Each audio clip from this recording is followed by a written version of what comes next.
Well, hello and welcome to session 7. The session today is going to concentrate on global strategy and organisation, and we're going to be looking at the role of strategy, particularly in international business. That's going to be very important for you and for me and for everyone who works in international business, because strategy changes all of the time. We're going to be looking at some key concepts such as, for example, the integration responsiveness framework. That is, comparing how responsive an organisation is with how well it integrates in the global economy. We're also, in session 3, going to be looking at 4 distinct strategies: global strategy, transnational strategy, home replication strategy, and multi-domestic strategy.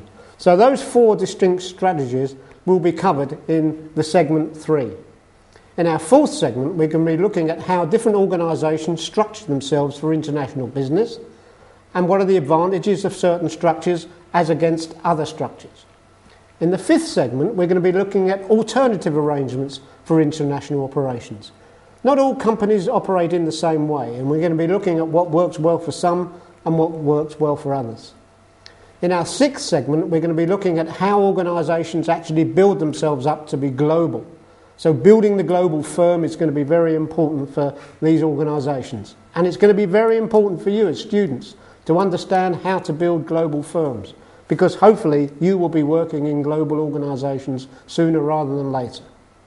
In our 7th segment, we're going to be looking at the way in which we put organisational change into practice.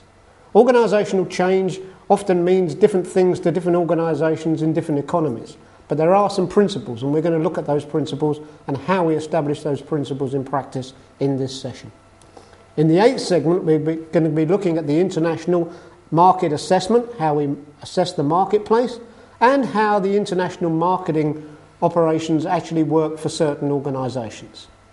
It's a long module, this, and there are actually 11 segments, but that's because we've incorporated marketing and strategy in the same segment. So in our 9th segment, we're going to be looking at the traditional product, promotion, pricing and place, which I'm sure some of you are familiar with, but in international business, it's changing all the time.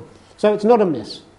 In our 10th segment, we're going to be looking at internet marketing, and I'm sure you all know the importance of internet marketing now in the 21st century.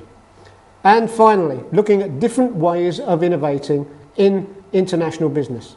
Something called open innovation, which I think you're going to find very interesting. So this is a comprehensive, complex and dynamic session, which I'm sure you're going to be working very, very closely with your colleagues and learning a lot from each other as you start now to think about the implications of what you're doing and putting that into practice through your discussion groups and your networking opportunities. So I'm looking forward to working with you in session 7.